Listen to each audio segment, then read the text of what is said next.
हाँ बेटा, नमस्कार।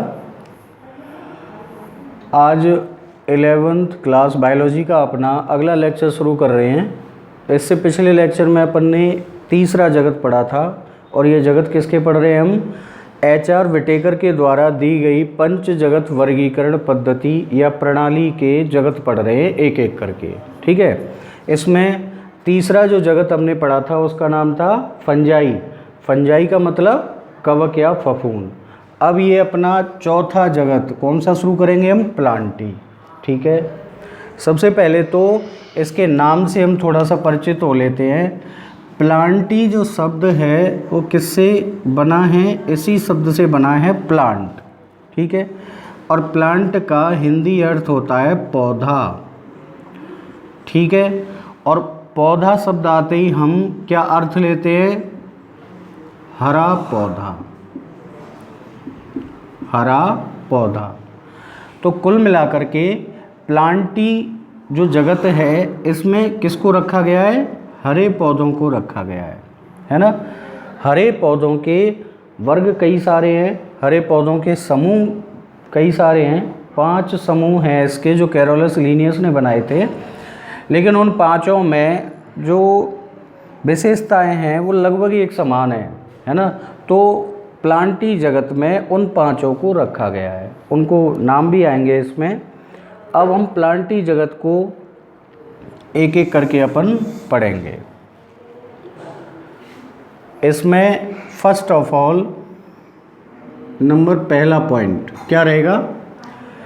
इसमें रहेगा कि HR विटेकर ने इस जगत में समस्त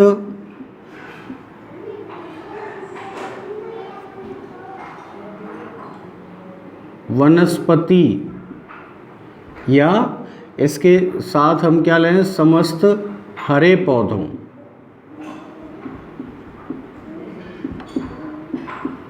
कोष्ठक में हम क्या लिख सकते हैं? वनस्पति लिख सकते हैं।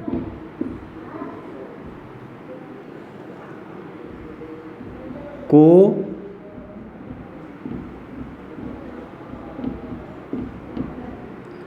सम्मिलित किया है, यानी इसमें HR विटेकर ने क्या किया है? समस्त हरे पौधों को यानी संपूर्ण वनस्पति को सम्मिलित कर दिया किसमें? प्लांटी जगत में। ठीक है, इनकी विशेषताएं क्या हैं?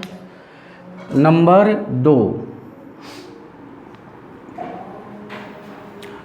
2 में हम क्या लेंगे?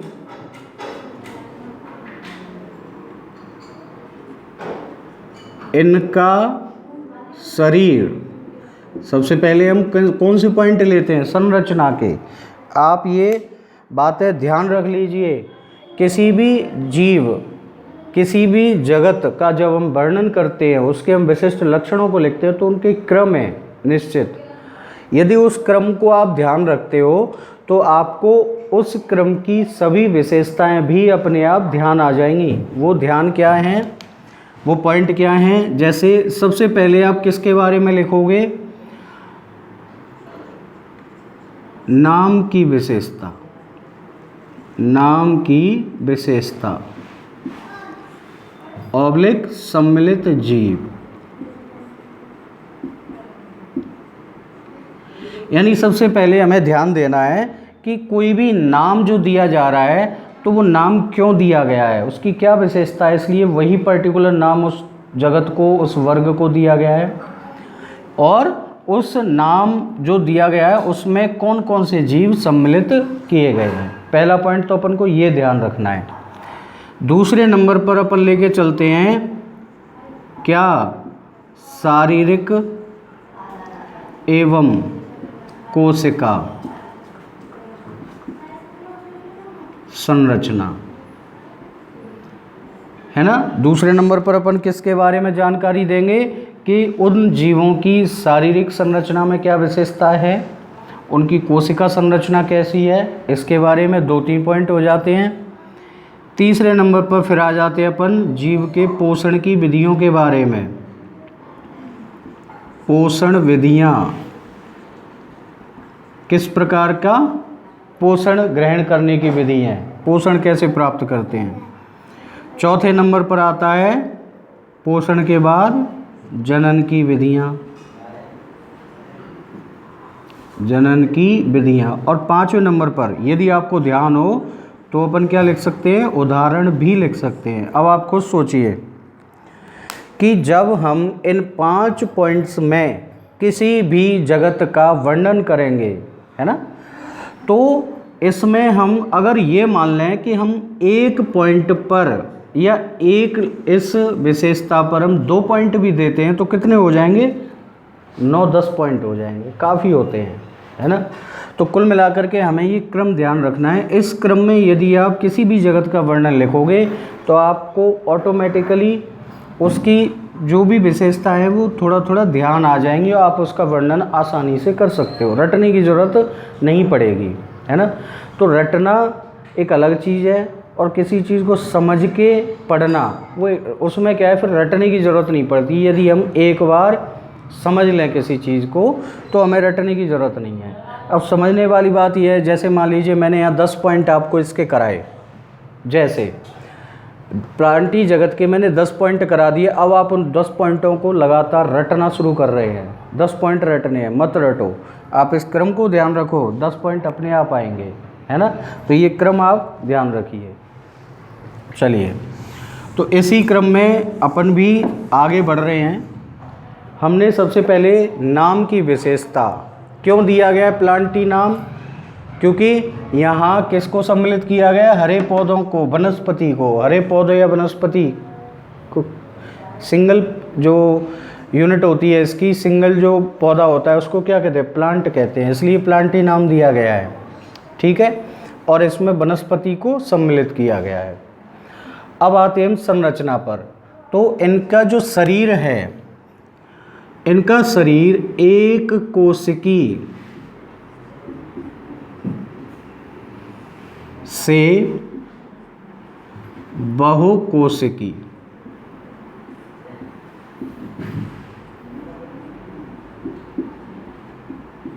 होता है। यानी पादप जगत में या प्लांटी जगत में कुछ प्लांट ऐसे हैं जो एक कोशिकीय हैं, उनका शरीर पूरा किसका बना है, एक कोशिका का। जैसे कुछ शैवाल, क्लैमाइडोमोनास, यूलोथ्रिक्स, ये क्या है, शैवाल हैं जो कैसे हैं, स्वयपोषी पौधों में आते हैं, लेकिन शारीरिक संरचना कैसी है, एक कोशिकीय है। और आगे अपन चलें तो ये बहुकोशिकी भी होते हैं। इनमें अधिकांश जो पौधे हैं अपन आसपास जो देखते हैं, आवृत बीजी है, अनावृत बीजी हैं, टेरिडोफाइट हैं, ब्रायोफाइट हैं, अब बहुत से शैवाल हैं, कैसे हैं, वो बहुकोशिकी हैं, ठीक है। नंबर 3, तीसरे नंबर पर हम क्या लेंगे, इनकी कोशिका संरचना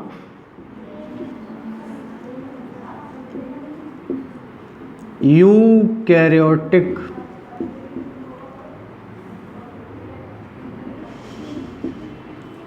प्रकार की होती है। यूकैरियोटिक प्रकार की क्या होती है, कोशिका संरचना होती है। यूकैरियोटिक से मतलब हो गया कि इनकी कोशिका में एक सुसंगठित केंद्रक पाया जाता है।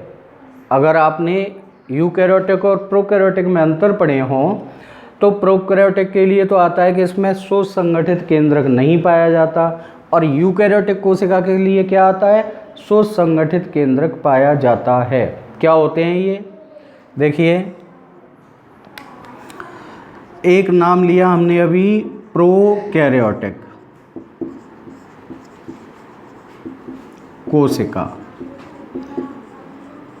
एक नाम ले रहे हैं हम यूकैरियोटिक कोशिका, है ना।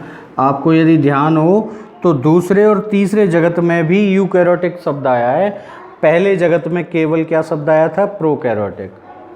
प्रोकैरियोटिक में हम क्या पढ़ते हैं, केंद्रक कैसा है, सुसंगठित केंद्रक अनुपस्थित। यूकैरियोटिक में क्या पढ़ते हैं, सुसंगठित केंद्रक उपस्थित। ठीक है, प्रोकैरियोटिक में अनुपस्थित, यूकैरियोटिक में उपस्थित। अब यदि केंद्रक सुसंगठित नहीं है तब इसको नाम दिया जाता है केंद्रकाभ, और यदि सुसंगठित है तो इसको नाम देते हैं केंद्रक। इसको न्यूक्लियस कहते हैं अंग्रेजी में, इसको न्यूक्लियोइड कहते हैं। क्या अंतर होता है दोनों में?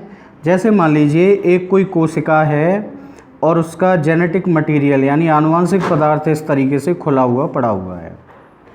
एक दूसरी कोशिका है जिसका आनुवंशिक पदार्थ उपस्थित है, लेकिन इस आनुवंशिक पदार्थ के चारों ओर एक झिल्ली का आवरण उपस्थित है। क्या है? झिल्ली का आवरण आनुवंशिक पदार्थ के चारों ओर उपस्थित है। तब ये संरचना तो कहलाती है केंद्रक, यानी केंद्रक का अर्थ क्या हो गया, ये कैसा हो गया, सुसंगठित। और यदि झिल्ली का आवरण नहीं है आनुवंशिक पदार्थ के चारों ओर, तब ये कैसा कहलाता है, सुसंगठित नहीं है, यानी इसको केंद्रकाभ कहते हैं। ठीक है, तो हम बात कर रहे थे यहाँ कोशिका संरचना कैसी होती है, यूकैरियोटिक प्रकार की होती है। अगला पॉइंट, अगली जो विशेषता है कोशिका के बारे में ही है, चौथे नंबर की।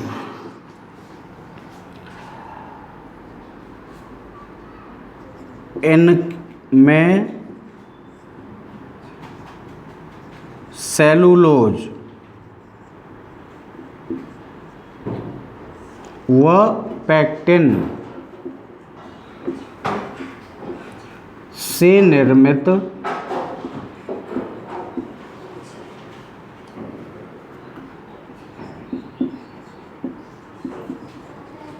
कोशिका भित्ति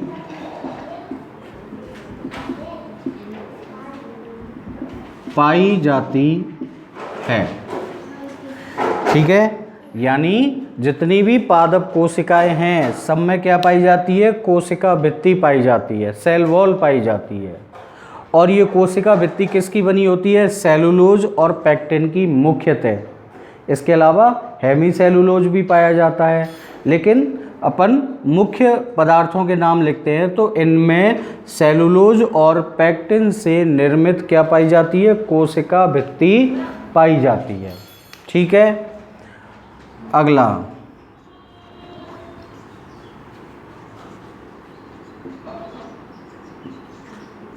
इनकी कोशिकाओं में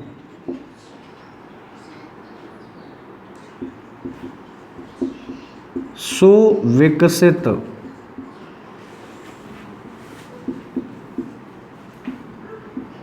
हरित लवक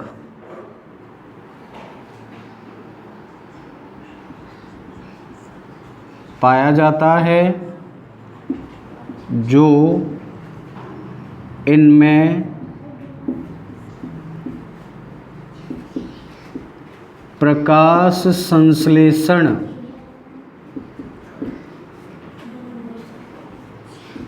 का स्थल है। ये प्लांटी जगत की बहुत बड़ी विशेषता है। कैसे? इनमें जो हरित लवक पाया जाता है, ये क्या है, लवक क्या होते हैं, ये रंग प्रदान करने वाले वर्णक होते हैं इनमें। ठीक है, तो हरित लवक का मतलब हरा रंग प्रदान करने वाला वर्णक पाया जाता है, और इस हरित लवक के कारण ही पौधों का रंग कैसा होता है, हरा। पौधे कैसे होते हैं, हरे रंग के। ठीक है, और हरित लवक जो होता है वो मुख्यतः किस क्रिया को संपन्न करवाता है, प्रकाश संश्लेषण की क्रिया को। यानी प्रकाश संश्लेषण की क्रिया कहाँ संपन्न होती है, हरित लवक में, और इस क्रिया के दौरान इनमें कार्बोहाइड्रेट यानी शर्कराएँ भी कहते हैं जिनको, उनका निर्माण होता है, उससे पौधे का पोषण होता है, वो पौधे का एक तरह से भोजन होता है। ठीक है, आगे नंबर 6, आप ध्यान दीजिए, उसी क्रम में चल रहे हैं अपन। नाम की विशेषता, सम्मिलित किए गए जीव, फिर शरीर और कोशिका संरचना, यहाँ तक। अब अपन कहाँ आएंगे? अब अपन आ जाएंगे पोषण विधियों पर, है ना। पोषण विधियों में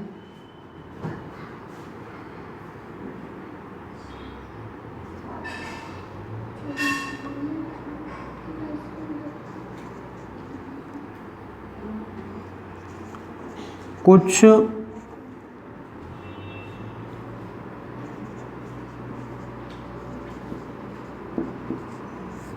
अपवादों को छोड़कर,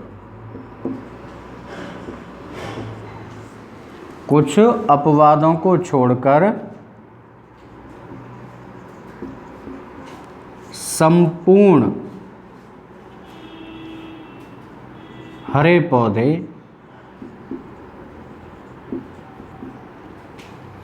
कैसे होते हैं? स्वयंपोषी होते हैं। स्वयंपोषी का मतलब होता है ये प्रकाश संश्लेषण की क्रिया के द्वारा स्वयं का पोषण स्वयं करते हैं, यानी अपने लिए जो भोज्य पदार्थ है वो प्रकाश संश्लेषण की क्रिया के द्वारा ये स्वयं निर्माण करते हैं या निर्मित करते हैं। अब इसमें कुछ अपवादों को अपन ने छोड़ रखा है, तो अपवाद क्यों छोड़े हैं वो मैं बता देता हूँ आपको। इसमें एक उदाहरण लेते हैं अपन, पौधा है कसकोटा, इसको अपन आम भाषा में अमरबेल भी कहते हैं। आप सब अच्छी तरह जानते हो अमरबेल को। अमरबेल या कसकोटा जो पौधा है ये प्लांटी जगत में आता है। प्लांटी का मतलब क्या हो गया? स्वयंपोषी हो गया। लेकिन ये पौधा ऐसा है जो कैसा है? ये परजीवी पौधा है। कैसा है? परजीवी है। ये दूसरे पौधे पर उग करके अपना पोषण स्वयं प्राप्त करता है। ठीक है, तो ये कुछ ऐसे अपवाद हैं इनमें जो प्लांटी जगत में रहते हुए भी कैसे हैं? परजीवी प्रकार के पौधे हैं। ठीक है, अब स्वयंपोषी आ गया इसमें, ये पोषण हो गया। नंबर अगला 7, कुछ पादप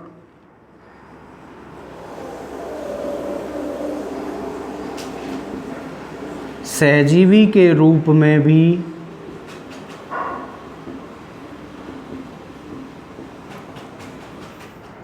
पाए जाते हैं। सहजीवी में उदाहरण अपन, जैसे हमने एक उदाहरण ले लिया है, हिंदी में क्या लिखते हैं? सहवाक, अंग्रेजी में लाइकेन कहते हैं इसको। लाइकेन या सहवाक किसका सहजीवन है? कवक प्लस शैवाल, कवक प्लस शैवाल का। ठीक है, इसमें कवक वाला भाग जल और खनिजों का अवशोषण करता है और शैवाल वाला भाग प्रकाश संश्लेषण के द्वारा भोज्य पदार्थों का निर्माण करता है। तो ये एक दूसरे के क्या हो गए?